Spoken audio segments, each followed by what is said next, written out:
òṣìṣẹ́ FIRS mẹ́rin àti àwọn èèyàn mìíràn mọ̀ kú nínú ìjàmbá iná ilé gogoro tó jó lẹ́kọ̀ọ́ látàrí iná tó mọ̀ jó nílé alájà mẹ́jọ kan tó wà lópòpónà Broad erékùṣù Èkó ní ọjọ́ ìṣẹ́gun ọ̀sẹ̀ yìí.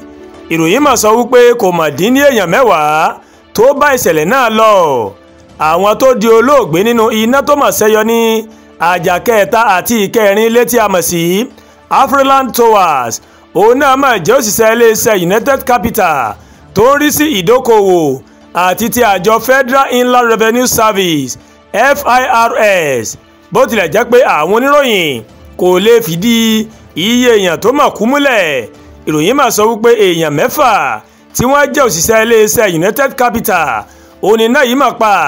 Àjọ FIRS tó ń pawó wọlé lórílẹ̀‐èdè Nàìjíríà òun náà fìdí rẹ̀ múlẹ̀ pé èèyàn mẹ́rin nínú àwọn òṣìṣẹ́ òun iná náà mà dẹ́mi ẹ̀ légbodò.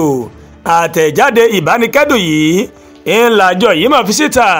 Ó ṣàlàyé pé àjà kẹfà àti ìkeje ó mà ní àwọn iṣẹ́ ẹ̀ka FIRS máa ń lò fún ọ́fíìsì.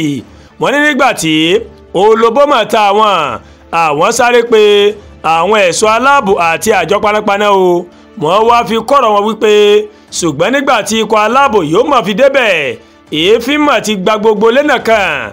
Àwọn iléeṣẹ́ náà wọ́n wá fi ìbànújẹ́ ọkàn wọn fi hàn, wọ́n sì kẹ́dùn ikú àwọn èèyàn tó pàdé ikú òjijì níbi iṣẹ́ wọn.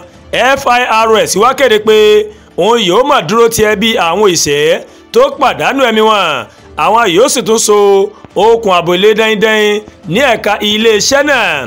Tá ò bá gbàgbé nǹkan bí aago kan ọ̀sán ọjọ́ ìṣẹ́gun Tuesday tí ń ṣe ọjọ́ 16 oṣù kẹsàn-án òun iná yìí mà ṣẹ́yọ tí èéfín tó sì rú jáde níbẹ̀ tó sì jẹ́ káwọn èèyàn mọ̀ pé iná ti ń jó ẹ̀rọ amúnáwá inverter. Ìmọ̀ lámọ̀ gbọ́ pé ó mọ̀ fa iná ọ̀hún nínú yàrá tí ẹ̀rọ náà wà ní ìsàlẹ̀ ilé.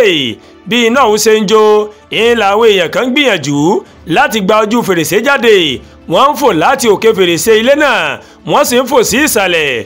Àwọn òṣìṣẹ́ àjọ panápaná ìpínlẹ̀ Èkó àti àwọn elétò ààbò pàjáwìrì mìíràn wọ́n padà débẹ̀ wọ́n sì rí èèyàn 9 dóòlà bí iná náà ṣe ń jó lọ́wọ́. Àtẹ̀jáde tí àjọ panápaná ìpínlẹ̀ Èkó tó mọ̀ síta ní ọjọ́ ìṣẹ́gun Tuesday náà ó máa ṣàlàyé pé 5 nínú àwọn èèyàn tí ìjàmbá náà kàn wọ́n mà jí padà sáyè. Wọ́n ní àwọn 4 kò mira bí wọ́n ṣe ń gbìyànjú láti jí wọn tó lásìkò náà. Èèyàn 9 la dóòlà, àwọn 5 ti jí padà sáyé, ọ̀pọ̀ ló sì ráàyè jáde láì fi ara pa. Ìyànjú sì ń lọ láti rí wípé àwọn 4 wọ́n mà lajú o. Bẹ́ẹ̀ ni àtẹ̀jáde àjọ panápaná ìpínlẹ̀ Èkó òun ló kéde lọ́jọ́ ìṣẹ̀lẹ̀ náà. Àwọn iléeṣẹ́ méjì tó kéde pé àwọn máa pàdánù òṣìṣẹ́ yìí.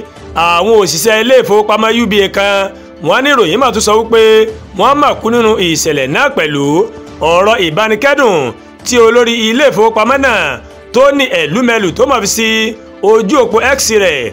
Ó mà fi hàn pé iléeṣẹ́ náà ó pàdánù òṣìṣẹ́ bó tilẹ̀ jẹ́ pé wọn kò sọ iye èèyàn tó kú. Ìjàmbá iná tó ṣẹlẹ̀ ní ọ̀sán gẹ́gẹ́ yìí ó ti mú ọ̀pọ̀ èèyàn máa sọ wípé ewu wà nínú àwọn ilé ńlá alájà gogoro tí wọ́n fi ń ṣe ọ́fíìsì, pàápàá nígbà tí kò bá sí ètò fún ìṣẹ̀lẹ̀ pàjáwìrì bí èyí tó sì mú ẹ̀mí aláìṣẹ̀ lọ. Kọ́lọ́ ọba Elédùmarè kó dákun kó ṣàánú fún wa. Àwọn tó ti kú kọ́lọ́ ọba kó bá foríjì wọn kó sì bá dóòtà àwọn mẹ̀lẹ́bí wọn o. Kọ́lọ́ ọba kó máa fi sọ rẹ̀ kó máa fi sọ èmi àti yín. Àdúrà gba Olúwatóyìn ló ń kàròyìn sí létí o láti kàn ní Ẹ̀yà Yorùbá World TV. Bẹ́ẹ̀ ṣe wò wá ẹ máa bá wa like, ẹ máa share, ẹ dẹ̀ máa comment. Ẹ má tún gbàgbé o láti bá wa subscribe sórí YouTube channel wa kẹ́ wá bá a tẹ notification bell láti lè máa ètò alákòójọ̀kan tó bá ti gorí ìkànnì yìí. A kú iṣẹ́ látàárọ̀, Ọlọ́run ó fèrè ṣíṣe mi àti yín yóò sì máa pàlọ́ àtàbí mi àti mọ́lá ṣe Èdùmàrè.